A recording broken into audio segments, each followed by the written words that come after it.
It meant that all of us within her ambit were touched and encouraged and cheered and stimulated and cared for. As restrictions came and went, Spiritgrow, as the dynamic, cool organisation that it is, pivoted with the rest of them, and we went from virtual to physical to hybrid arrangements. As Menachem said, hopefully tomorrow we come out of lockdown 5 here in Melbourne, but clearly COVID mayhem has not yet finished. But it is time to turn our thoughts to our new world. How will we live, thrive, and grow in these new times? How do we develop the mental resilience? What tools will we need to be our best selves? As Menachem mentioned, we have tonight a panel of experts, each with a wealth of experience and valuable insights. Menachem said that the promotional material for tonight called this a series of TED Talks. I actually think we should call them the labels. So from here on, this is the new format for the labels. You will have seen a brief bio for each of the speakers in the promotional material. In the interest of time, I won't run through all of that now, but rather I'll give you a little bit more information about each speaker as they prepare to speak. And I'll also ask each of them at the beginning of their talk to start by telling us what was the most stressful thing that happened to you over the last year and what helped you deal with it.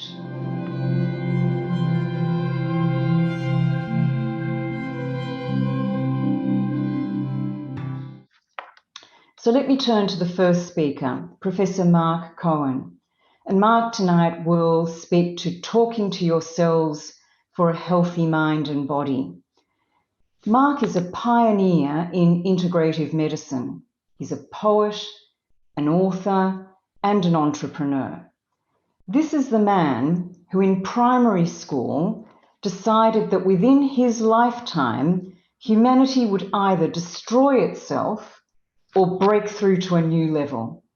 And he decided he was going to focus on creating the world he wanted, one of wellness. If you go to his website, it features an extremely happy-looking Marc, kitted out for a hike, with a stunning mountain backdrop behind him. And it says that he bridges scientific research and traditional wisdom to provide practical tools to help us make sense of life. No small achievement. To master our mind and body, to tame our toxic load, and to live happy, healthy, long lives. I was also much taken by a quote on his website which said that wellness is about we. I cannot be well unless we all are, which I think does speak to the heightened sense of community that I think COVID has brought. So Marc, what was the most stressful thing that you dealt with during the last year and what helped?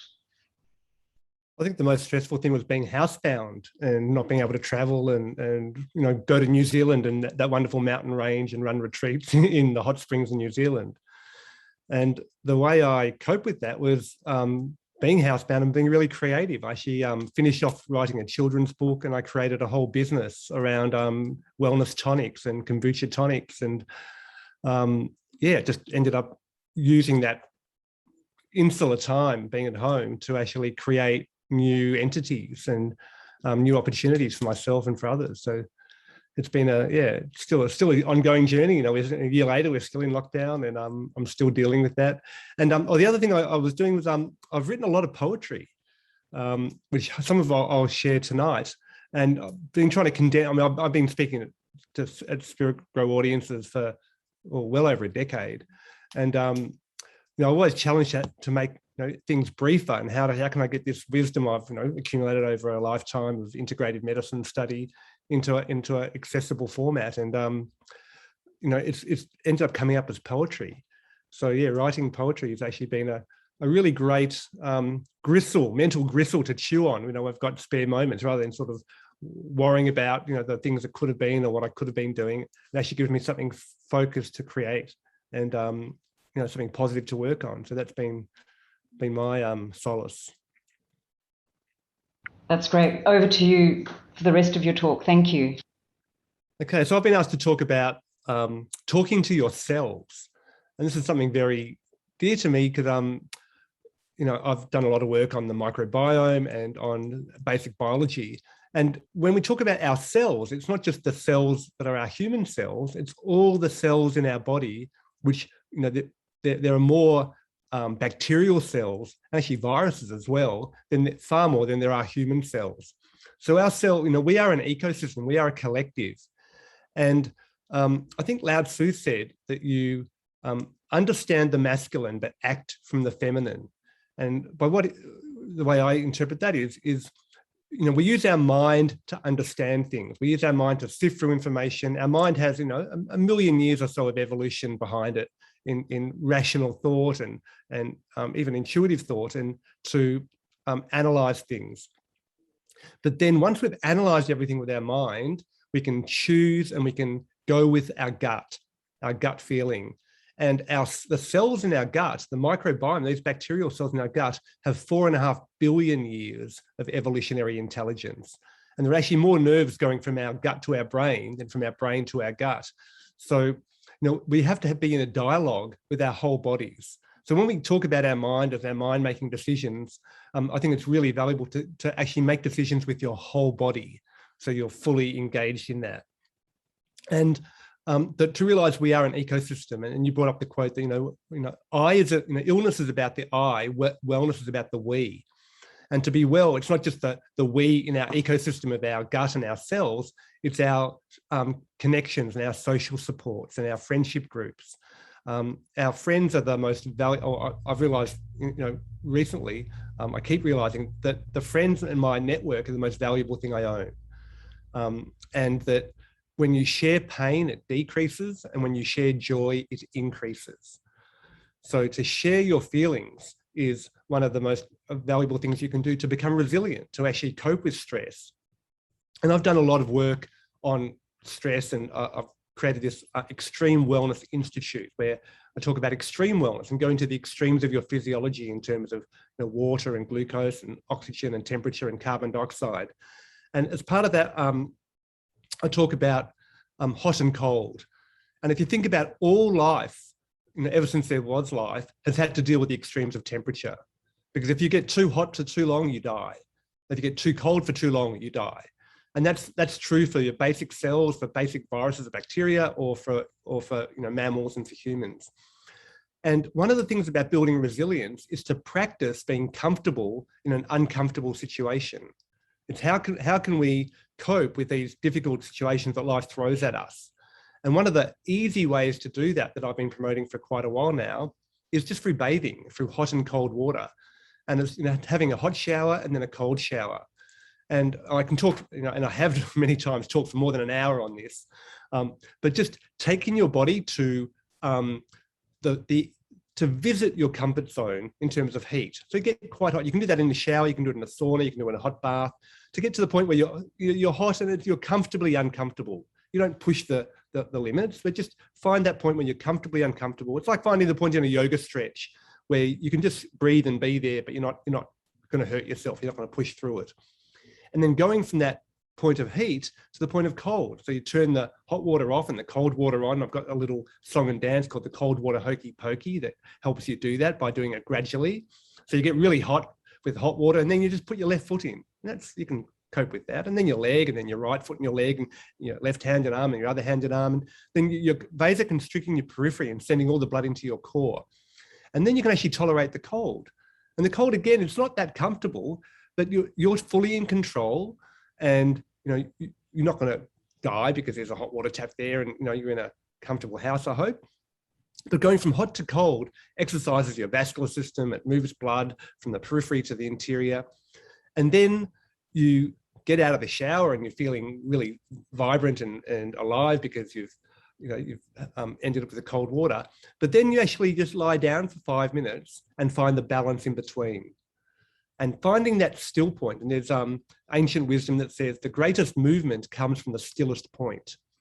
When you're in that point of homeostasis, you have the greatest resilience to cope with going one direction or the other direction. So having a routine in your life where you experience homeostasis, balance, that's a great time to meditate. It's a great time to actively do nothing. And I often said that, people often think they're doing nothing, but there's always less you can do. And the less you can do means you're actually finding that still point. And when you find that still point in your mind and your body, that's when your hormones can balance, your mental activity can all settle down. And from that point, that gives you the greatest resilience to then go out and be active in your life. And it can be just as simple as doing that every morning in the shower, have a hot shower, end with a cold shower, and then spend 5 minutes just lying down and letting your body go back into balance. It's a really powerful technique. So I know we're trying to be very short in these presentations. So I wanted to share just a couple of very quick poems. So I was trying to summarize all the knowledge I had about wellness, and I came up with this recipe for wellness.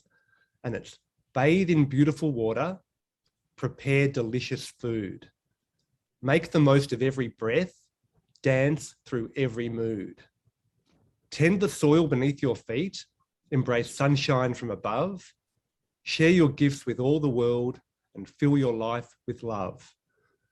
And I really think filling your life with love is the most powerful thing we can do. It's that ecosystem around us that builds our resilience. So when you can't cope, you can share your pain and you can reduce it, you can share your joy and you can increase it. And, when you're having a hot and cold shower, or if you are stressed, there's some techniques you can do to come back into balance. When you're stressed, you have sympathetic, fight and flight mode. So that turns off your thinking mind, turns off your immune system, turns off your digestion, and it makes you ready to fight for your life. Well, there are some things we can do that can activate our parasympathetic mode. And that's what we normally do when we're safe in our cave, when we're healing, when we're nurturing, when we're sleeping, when we're eating. And this is a little action I call the 10 hacks to relax. And they are: touch all your fingers, wiggle your toes, soften your stomach, breathe through your nose, sigh, smile, swallow, sing, flutter your eyelids, and focus within. So those 10 activities, I call that emotional first aid. Because if you do those 10 activities, you can relax on demand. Those activities they're normally parasympathetic activities, and they'll tell your body you're safe and you're in control. And that's how you can literally talk to your cells and convince your body you're in a relaxed state. So that's really good for short term. If you're at the dentist and you're in pain, or you're anxious, or you're upset, or there's something going on, you can do these activities or you get into an ice bath, which is how I came up with this. I'm trying to train people to go into an ice bath. So that's the acute phase of building resilience. And then early in the lockdown last year, I was trying to think of what can people do in lockdown at home that doesn't cost any money, that doesn't require any special equipment or training, that will reduce anxiety and improve immunity. So I've started writing down all these different activities, and I've been studying complementary medicine for so long. And this also came out as a poem. So I call this the whirl of wellness, and it's how to go from wired and tired to chilled and fulfilled. So, and there's 50 activities in this poem, and on my website, there's links to all the scientific literature, the evidence base that supports each of these activities. So this is the whirl of wellness. Hold someone's hand, gaze into their eyes. Go barefoot in nature, bask in sunrise. Choose a dance partner and go find your groove. Do Tai Chi or yoga, mindfully move. Share a massage, enjoy healing touch. Focus on one thing and don't think too much. Make time for a hobby, play chess, fly a kite. Make use of your hands, draw, paint, sew or write. Help someone in need, donate to a cause. Play games, meditate, read stuff from bookstores. Turn off your screens, get a good sleep. Declutter, spark joy, and love what you keep. Dig around in a garden, pick up a guitar, slip into a bathtub, sauna, or spa. Care for a pet, take up a sport. Go on vacation and make your home a resort. Lie in a hammock, relieve pent-up stress, relax and do nothing, and then do even less. Laugh out loud, share a joke, give someone a kiss, say a prayer, chant a mantra, and follow your bliss. So each of those 50 activities have a research base in the scientific literature that explains how they improve immunity and reduce anxiety. And those both of those are very related, because when you're anxious, if you're fearful, if you're anxious, your immune system is depressed, because when you're in fight and flight mode, you don't want to heal. You don't want to waste energy healing when you're trying to fight for your life or running away from a tiger. So you actively turn off your immune system when you're in fight and flight mode, if you're anxious and in panic. So having activities that you do every day that support your parasympathetic mode, your rest and digest mode, actually improves your immune system and helps reduce anxiety. So this is, the ways to talk to yourselves are these physical actions that you can do, whether it's these really comfortable things or trying to be comfortable in an uncomfortable situation, like a hot sauna or an ice bath, or even just hot or cold shower. And that will then train you for the uncomfortable situations that life will throw at you. And life will certainly throw it, at all of us, all these uncomfortable situations. So if you can practice on a daily basis, doing things where you can, it's not fun to turn off the hot water and turn on the cold water and go under a cold shower, but it's not life-threatening. And when you do it, you actually feel fantastic afterwards. But if you do that, you're exercising your anti-procrastination muscle. You've done something difficult that you didn't want to do, and then you feel great afterwards. So the next time there's something you didn't want to do, that conversation you didn't want to have, that job you didn't really like or didn't want to do, you've actually practiced doing it, just going ahead and doing it and exerting your willpower over the forces of procrastination. And these are one of the most effective things you can do to cope with whatever life throws at you. So I'm happy to leave it there. I think that's that time up. I'm not sure, I haven't been keeping time. Just about, Mark. So you've done well. Good on you. So Mark, thanks for that. I love it. That sort of really practical exercises in order to develop our ability to sort of cope, be comfortable with the uncomfortable. I think there could be no better phrase to explain what we've all been trying to learn how to do in the last year. And by finding a really simple physical exercise that actually gets us used to the idea, then our brains sort of adapt to it. I also love the idea of using poetry to convey these sort of messages. When people ask me, what business books should they read to sort of improve at work, I tell them, I don't know, I don't read business books. Go out, read poetry, read fiction, watch movies, go for a walk, travel. That's how you get your much better ideas, and you get to understand the world around you. So I love that. Thank you.